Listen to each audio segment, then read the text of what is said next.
Right, welcome back to season 3 again. Today we're going to be talking about inbound strategies versus outbound strategies, how they differ, and how you can benefit from each. This isn't all about LinkedIn. I just thought it'd be a nice pun to sort of put on there. Yeah, pun intended. Hope you guys enjoyed the episode.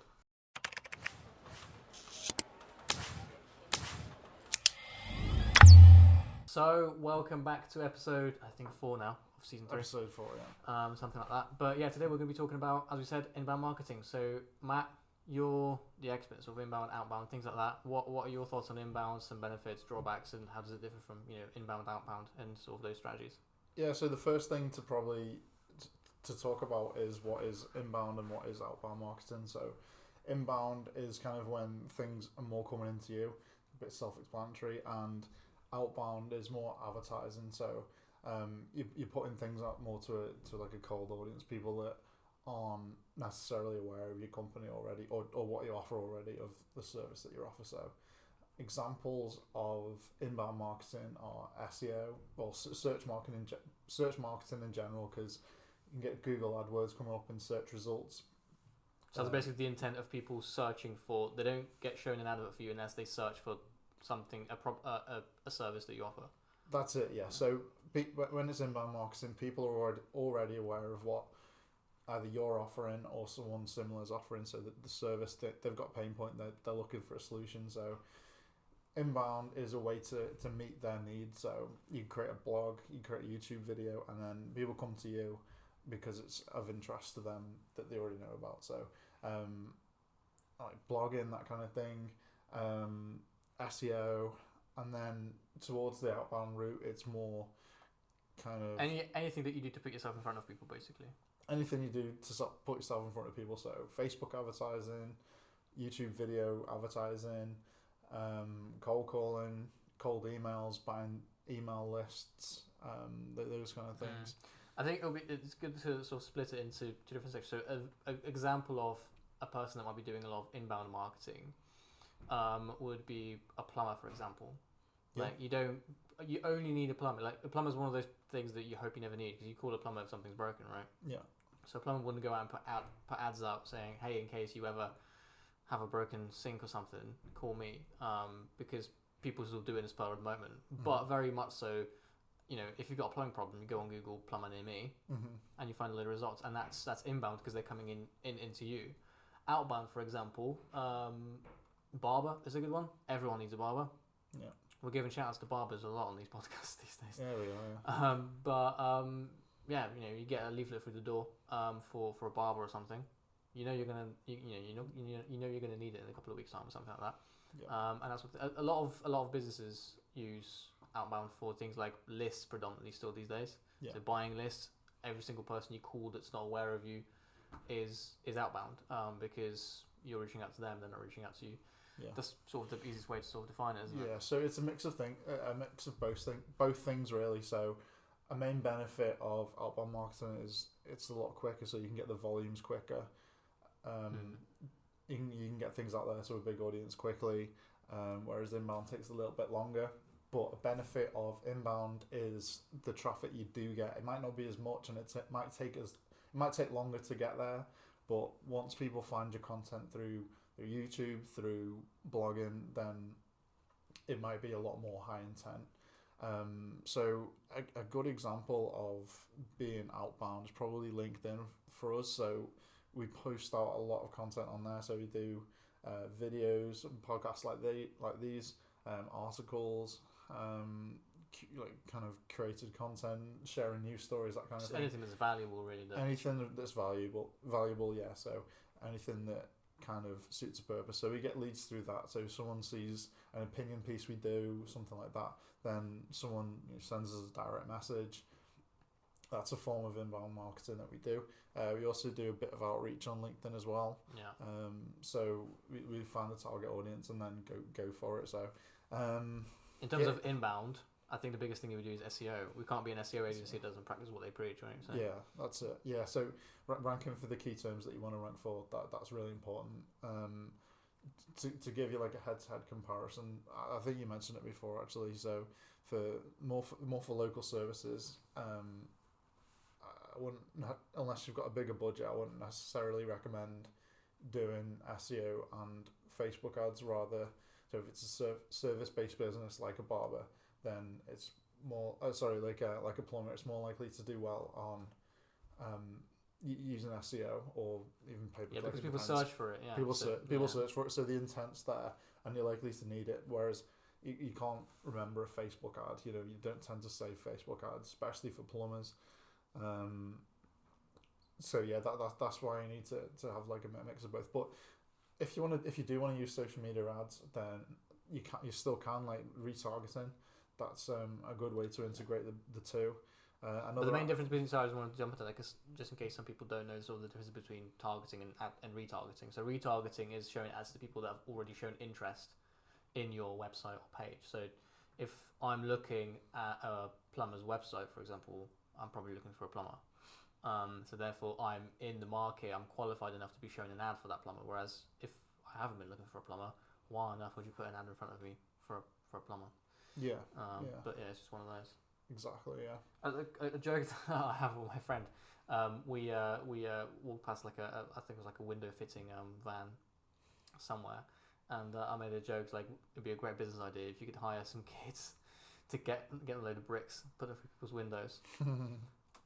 And you also own a window fitting business. Along with that brick through the window comes a letter through the letterbox saying, "You need a new window fitted? Cool. Call my window company." I wonder how long it'd be in business and how many. That's a little bit. That's a good example of a little bit of inbound and outbound.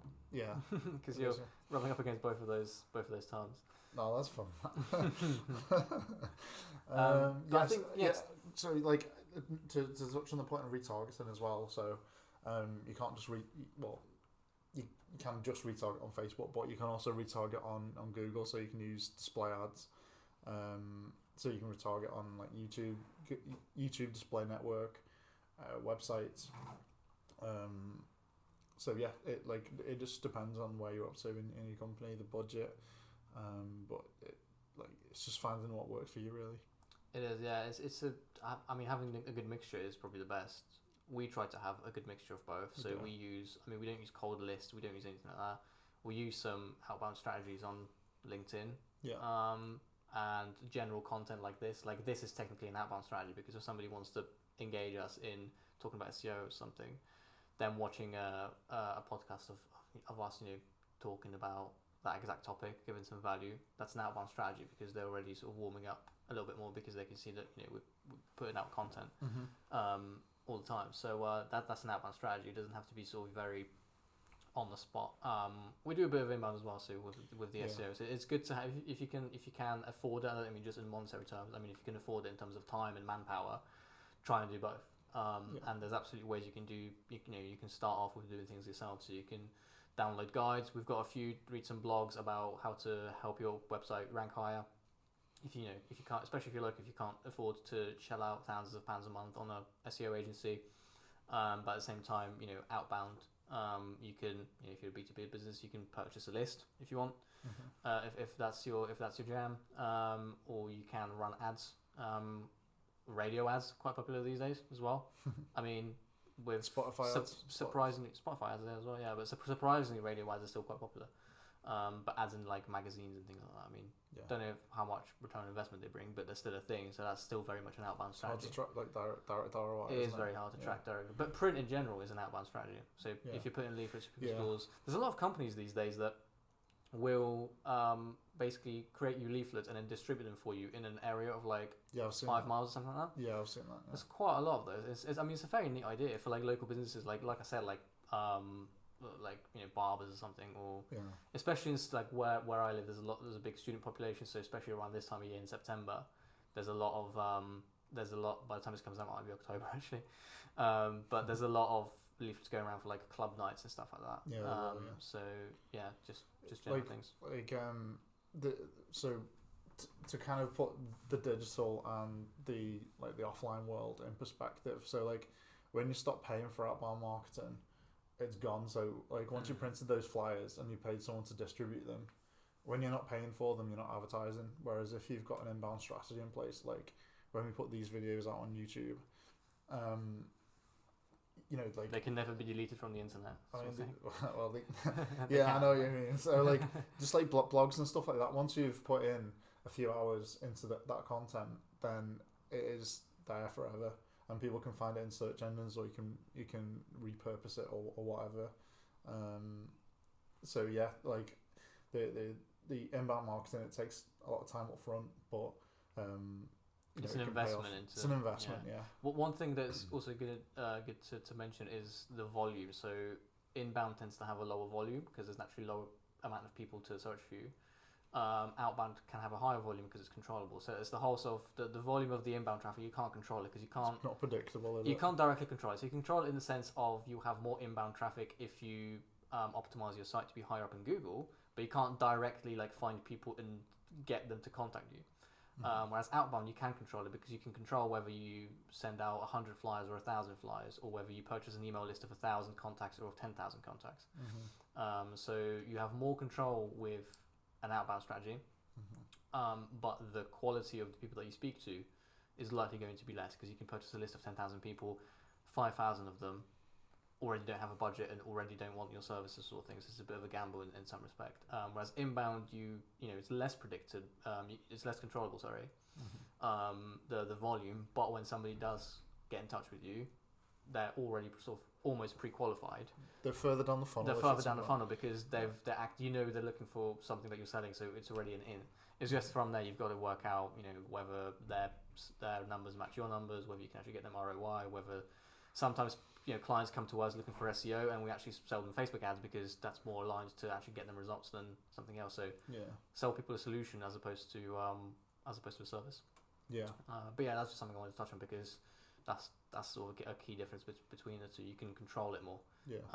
But the volume's going to be. It's not predictable, but like what we do for proposals is you can kind of estimate roughly the amount of traffic that you're likely to get. So we look at the SEO specifically. For SEO specifically, yeah. So if we're trying to rank, let's just say SEO. So you can with SEO you can rank for like 5 different keywords. So if you're creating one page, you can rank one page for like 5 different keywords, let's say, and then we get the search volume for each one of those keywords, and then look at it if you got it ranked on page 1, and then from the click through, and then you can predict the amount of clicks, etc. So we do it based on that and based on current traffic at the moment, and past traffic as well. So I think they're both powerful in each way. Absolutely, yeah. Like I said, if you can afford it, both in monetary terms and in, you know, manpower and marketing efforts, do both.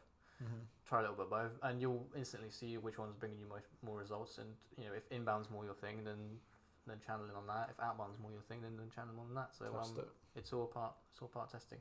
But I think we'll wrap it up here. We will. If you have any questions, as always, drop them down in the comments or send us a message, and we'll see you guys soon. Cheers.